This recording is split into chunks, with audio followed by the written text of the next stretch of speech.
So bhramari ప్రాణాయామం చేయడానికి ఈ కుడి చేయి చూపుడు వెళ్ళి కుడి చేయి కన్ను మీద పెట్టి ఇలా చెవి లోపలికి నొక్కుతాం. అలాగే ఎడమ చేయి చూపుడు వెళ్ళి ఎడమ చెవి కన్నుని లోపలికి నొక్కుతాం.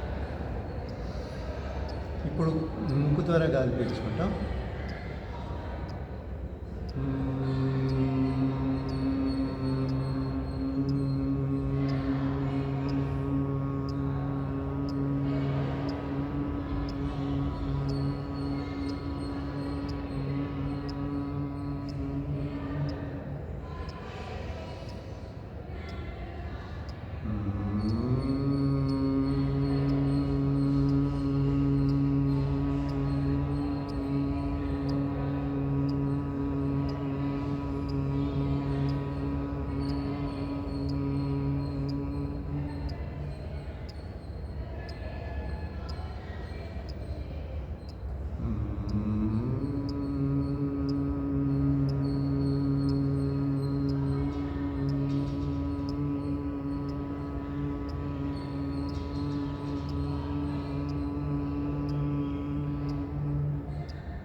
భ్రమరి ప్రాణాయామం.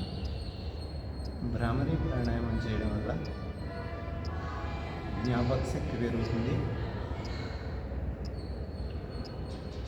మళ్ళీ స్ట్రెస్ తగ్గుతుంది.